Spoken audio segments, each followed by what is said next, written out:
Good afternoon students. हमारा नाम है शबनम खान। आज हम आपको हिंदी विषय पढ़ाने वाले हैं। तो चलिए शुरू करते हैं। आपकी कक्षा है 6 विषय हिंदी। अब हिंदी विषय के अंतर्गत आज हम एक पाठ लेंगे जो इकाई 2 से है। उस पाठ का नाम है टीटू और चिंकी। टीटू और चिंकी, जिसके लेखक हैं डॉक्टर विमला भंडारी।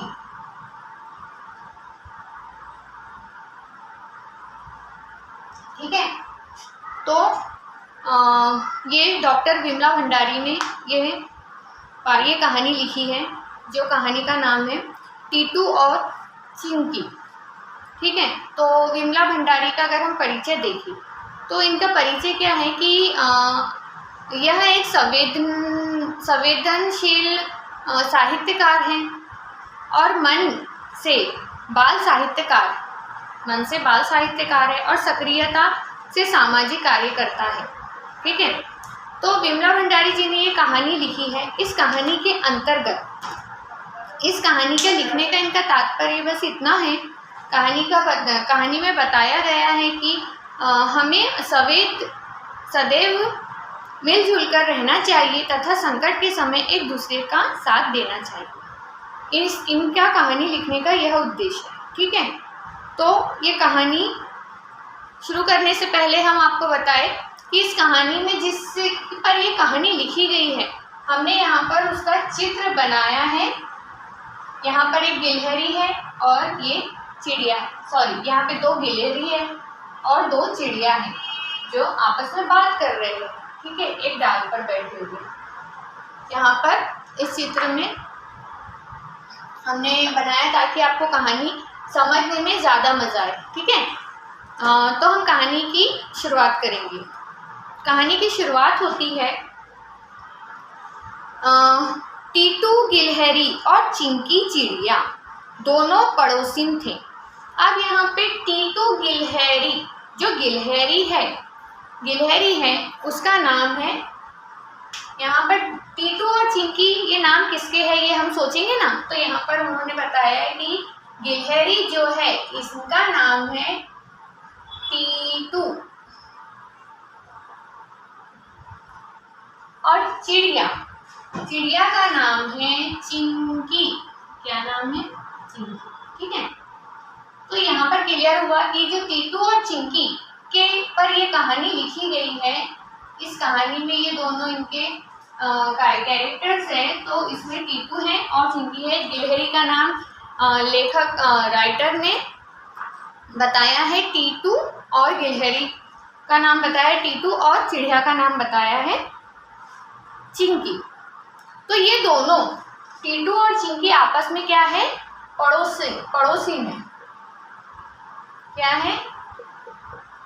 पड़ोसी में, मतलब पड़ोसी आपस में आसपास रहते हैं। आसपास रहने, आजू बाजू रहने वालों को क्या कहेंगे? पड़ोसी। तो एक दूसरे के पड़ोसी हैं। टीटू का घर पेड़ की खोखल में था और चिंकी का घोंसले पेड़ की शाखाओं पर, है ना।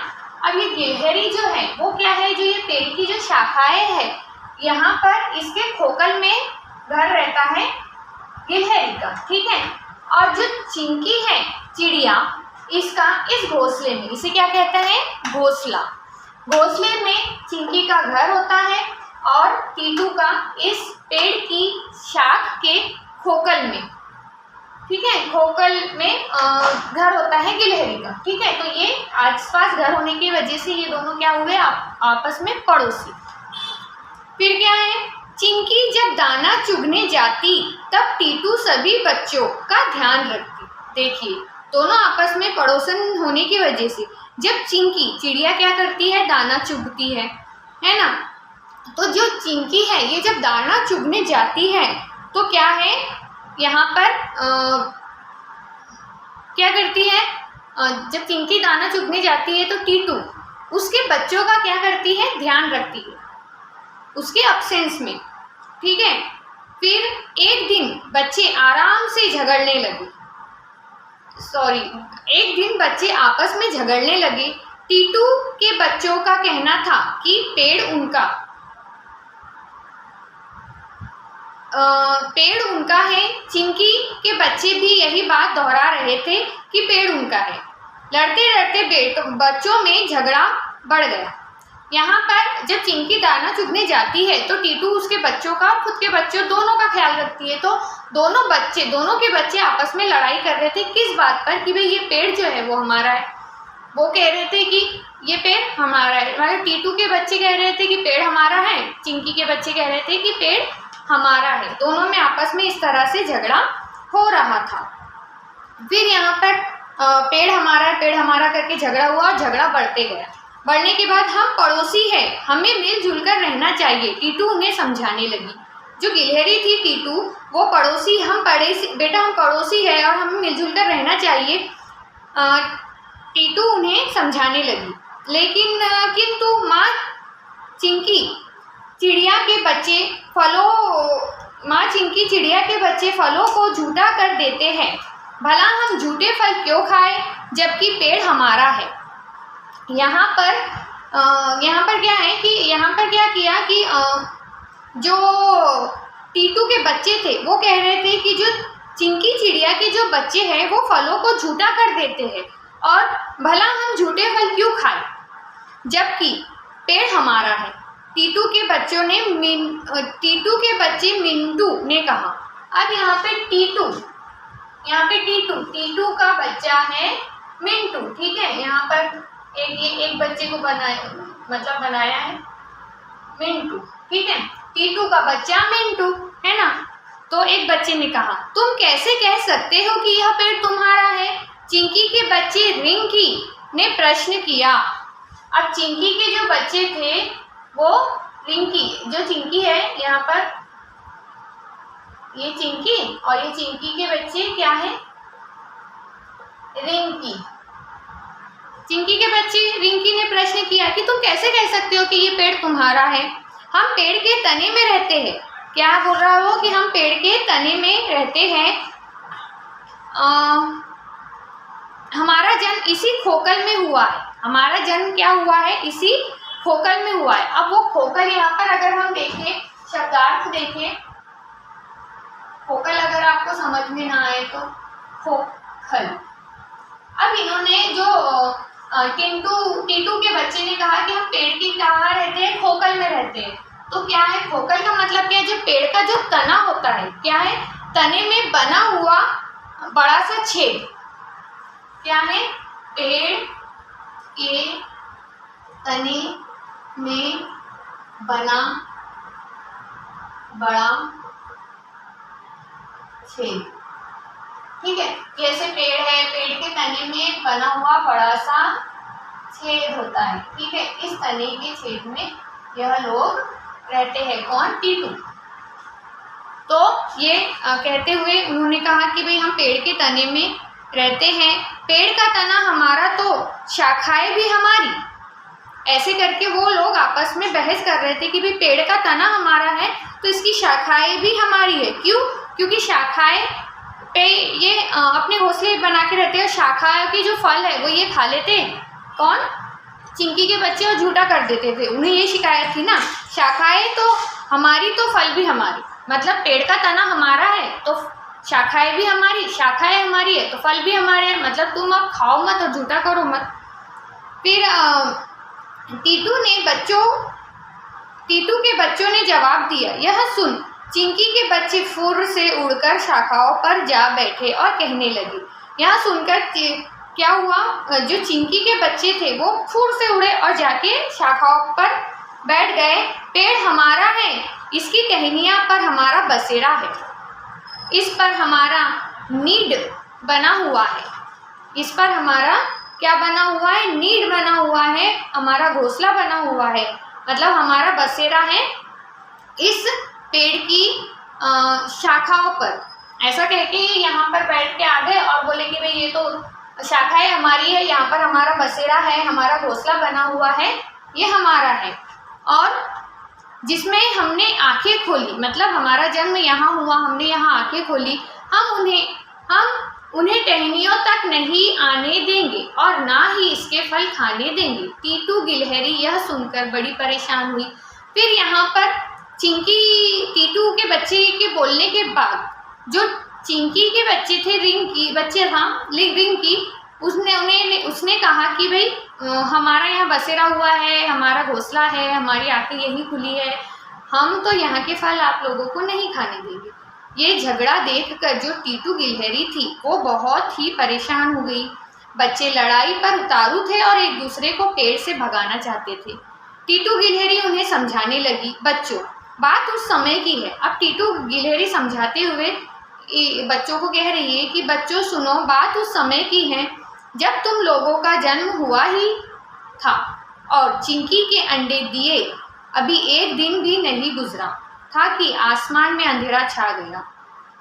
यहाँ पर बता रही है टीटू गिलहरी कि तुम्हारा जन्म हुआ ही था, बस तुम पैदा ही हुए थे, तो उसके बाद क्या, चिंकी के जो अंडे थे वो अंडे चिंकी ने अंडे दिए थे और उसी दिन एक बहुत ही आसमान में घना अंधेरा छा गया था। तेज हवाएं चलने लगी थी। डर के मारे चिंकी शोर मचाने लगी। उसे डर था कि शाखाएं हिलने से उसका घोंसला नीचे गिरकर फूट जाएगा। शाखाएं हिलकर उसका घोंसला नीचे गिर जाएगा, ये डर था। और घोंसला नीचे गिर गया तो उसमें रखे अंडे भी फूट जाएंगे। तब मैंने और चिंकी ने मिलकर अंडे को खोखल में सुरक्षित रख दिया। अभी कुछ देर हुई थी कि पानी बरसने लगा। फिर हमने खोखल में रख दिया, मतलब चिंकी के अंडे टिंकू ने अपने खोखल में सुरक्षित रख दिए थे, ठीक है, सुरक्षित रख दिए थे कि ताकि वो फूटे ना। फिर ऐसे उसने उसकी मदद की। फिर क्या हुआ, पानी इतना बरसा कि नीचे बहता हुआ पानी हमारे घर तक पहुंचने लगा। हमें फिर चिंता होने लगी, हमारा घर डूब गया तो यह पानी बच्चों अंडों को बहा ले जाएगा। फिर क्या हुआ, उसने अपने अंडे खोखल में रखे और खोखल में रखने के बाद पानी आ गया और पानी का बहाव बढ़ता ही गया, जिससे ये भी डर था कि भाई अगर खोखल पानी से भर गया तो फिर अंडे क्या हो जाएंगे, बहने लग जाएंगे। तब मैंने और चिंकी ने मिलकर सभी को घोंसले में पहुंचाया। फिर हम दोनों के पत्तों से घोंसले को ढक दिया। फिर क्या किया, उन्होंने घोंसले तक के पहुंचाया उन अंडों को, दोनों ने मिलकर, गिलहरी ने और चिड़िया ने, टीटू और चिंकी ने उन घोंसलों के अंडों को मिलकर घोंसले तक पहुंचाया खोखल से। फिर उन अंडों को कहाँ से कैसे ढक दिया, पत्तों से ढक दिया। जैसे जैसे रात बीती, सुबह पाँव फटने के बाद हमने राहत की सांस ली। तब से अब तक हम अच्छे पड़ोसी की तरह आपस में मदद करते आए हैं। तब हमने समझ लिया कि अकेला चना भाग नहीं फोड़ सकता। यहाँ पर क्या बताया है कि भाई यहाँ पर उन्होंने आगे क्या बताया, उन्होंने बताया कि भाई हमने इस तरह से एक दूसरे की मदद की और उस अंडों को जैसे ही पाँव फूटने लगे, जैसे अंडों में से चूजे निकलने लगे रात के बीतने के बाद, तो हमने तब राहत की सांस ली कि चलो अब ये अंडे सेफ है, मतलब अब हम सेफ है ये बच्चे। और इसी तरह से तब से लेके अब तक हम एक दूसरे के पड़ोसी हैं और एक दूसरे की मदद कर सकते हैं। तब हमने समझ लिया, उन्होंने क्या समझा कि अकेला चना भाड़ नहीं फोड़ सकता, मतलब जो अकेला जो चना है वो अकेला चना भाड़ नहीं फोड़ सकता, कि अकेला मतलब इंसान कुछ भी नहीं कर सकता, एक दूसरे की मदद से हम कर सकते हैं। बच्चे कहने लगे, चिंकी चिड़िया को यह पेड़ छोड़ना होगा, अपने बच्चों के साथ कहीं और चली जाए। चिंकी के बच्चे भी यही बात अपनी माँ के सामने दोहरा रहे थे। दोनों की माताएं समझा कर थक गई और बच्चे नहीं माने। मतलब ये सुनाने के बाद भी बच्चे आपस में लड़ रहे थे कि तुम ये पेड़ छोड़ के चले जाओ, वो कह रहे थे तुम ये पेड़ छोड़ के चले जाओ। दोनों की माएँ उन्हें समझा रही थी, लेकिन बच्चे नहीं माने, अपनी अपनी जिद पर अड़े रहे। अंत में टीटू और चिंकी दोनों ने पेड़ छोड़ने का मन में विचार बना लिया। उधर बिल में छिपा सांप कब से यह तमाशा देख रहा था। मतलब यहाँ पर जहाँ पर ये लड़ाई चल रही थी, यहाँ पर एक बिल में एक छुपा हुआ सांप भी था, और ये सांप जो था वो क्या कर रहा था, लड़ाई देख रहा था इनकी। ये पूरा तमाशा देख रहा था ये सांप। तो क्या हुआ, फिर देख रहा था और देख के क्या सोच रहा था, आज उचित मौका है। देखकर यह उसने सोचा आज उचित मौका है। देखकर वह बाहर निकला और पेड़ पर चढ़ने लगा। मौका देखकर वो बाहर निकला, बिल से बाहर निकला और क्या किया, पेड़ पर चढ़ने लगा। और पहले गिलहरी के बच्चों को निगलेगा, तभी चिड़िया ने देख लिया। वह जोर से चिल्लाई, सावधान टीटू बहन, सांप ऊपर आ रहा है, अपने बच्चों को बचाना, उन्हें मेरे घोंसले में छिपा दो। कहने के बाद पेड़ के तने पर चोंच मारने लगी। यहाँ पर क्या है कि सांप ना ऐसे चढ़ रहा था। चढ़ने के बाद जैसे ही चिंकी ने देखा, चिड़िया ने देखा कि ये सांप जो है पेड़ पर चढ़ रहा है और इनके बच्चों को खाने के लिए, और उन्हें बोला है कि भाई पहले मैं टीटू के बच्चों को, गिलहरी के बच्चों को निगलूंगा। तो चिड़िया ने आवाज़ दी कि सावधान हो जाओ और अपने बच्चों को मेरे घोंसले में लाओ। उसने अपने बच्चों को घोंसले में लाया और घोंसले में लाने के बाद जो चोंच मारने लगी टहनियों पर। ठीक है, जहाँ जहाँ चिंकी की चोंच पर लगी पेड़ में गाढ़ा चिपचिपा दूध बहने लगा। मतलब पेड़ पर जब ये चिंकी ऐसी चोंच मारने लगी टहनियों पर, तो इसमें जो गाढ़ा चिपचिपा दूध था वो बहने लगा। अब वो दूध बहने के कारण क्या हुआ, चिपचिपे गोंद के कारण दूध बहने लगा। बोले तो यहाँ पर पेड़ पर गोंद रहती है ना, हम लोग उसे निकाल के फिर गोंद चिपकाने के लिए काम आती है। तो ये गोंद पे वो चिड़िया जो थी वो चोंच मार रही थी। अब यहाँ पर चोंच मारते वो चिपचिपी वो है ना, जो वो सब गोंद जो है वो बहने लगी। अब चिपचिपी गोंद बहने के कारण सांप के पेट पर चढ़ना मुश्किल होने लगा। सांप का क्या हुआ, अब यहाँ से गोंद भरी तो वो पेड़ पे चढ़ नहीं सकेगा, उसका पेट बहुत वो रहता है चिकनाहट, तो चिकनाहट पर वो सांप ऊपर तक नहीं चढ़ सकता। तो बहने लगी गोंद के कारण वो सांप जो है चढ़ना उससे मुश्किल होने लगा। इधर टीटू ने एक एक कर सभी बच्चों को चिंकी के घोंसले में पहुंचा दिया। चिंकी के साथ उसके बच्चे भी मदद कर रहे थे। हालांकि अभी उनकी चोंचें नरम थी। मतलब वो चिंकी, चिड़िया और चिड़िया के बच्चे चोंच मार रहे थे मदद करने के लिए, नरम होने के बावजूद भी। थक हार कर सांप वापस बिल में लौट गया और उसके उनके चिड़िया जो थी चिंकी और रिंकी, इनकी चोंच मारने के प्रयास से क्या हुआ, सांप के ऊपर चढ़ नहीं पाया और हार कर वो वापस लौट गया बिल में। टीटू और चिंकी के बच्चों ने एकता की ताकत को देख लिया था और साथ ही में पड़ोसी धर्म को भी समझ लिया था। अब उन्हें माँ को के समझाने की जरूरत नहीं थी। वे जान गए थे कि 1 और 1 11 होते हैं। ठीक है, अब इस घटना के बाद यहाँ पर अपनी कहानी खत्म हुई और इस घटना के बाद जो बच्चे थे आपस में जो लड़ाई कर रहे थे टीटू और चिंकी के, उन्होंने ये सबक सीख लिया कि एकता में कितनी ताकत होती है और पड़ोसी की मदद करना ही पड़ोसी का धर्म होता है। ये सब समझ लिया था और फिर वो ये भी जान गए थे कि एक और 1 11 होते हैं, है ना। तो ये कहानी थी, यहाँ पर हम कहानी ख़त्म करते हैं और इस कहानी से हमें यही सीख मिली कि हमें क्या करना चाहिए, एक दूसरे की मदद करनी चाहिए और हम अकेले कुछ नहीं कर सकते। तो हमें सभी का साथ, अपनों का साथ, पड़ोसियों का साथ होना चाहिए। जब ये साथ मिलता है तो 1 और 1 2 नहीं 11 बन जाते हैं। मतलब ताकत जो है वो बहुत ज़्यादा बढ़ जाती है। यहाँ पर सीख क्या मिलती है हमें कि एकता में ताकत होती है,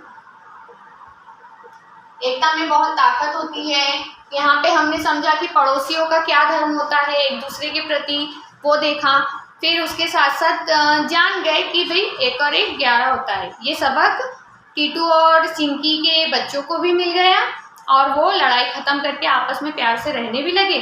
और ये सबक हमने भी समझ लिया और हमें भी ये सबक को हमेशा याद रखना चाहिए। ठीक है, अब इसके जो सवाल जवाब जो है वो हम आपको अगले पीरियड में समझाएंगे। ठीक है, और आपको यही होमवर्क है कि इस हिसाब से ना आप लोग एकता में, जैसे हमने सीख मिली ना कि एकता में बहुत ताकत होती है, तो आपके लिए गृह कार्य यही है कि एकता में बहुत ताकत होती है, इस सीख से रिलेटेड इस एकता के ही बारे में आप लोग अपनी अपनी सुनी हुई कहानियाँ हमें बना के लाएंगे और हमें कल सुनाएंगे। ठीक है, तो आज के लिए बस इतना ही।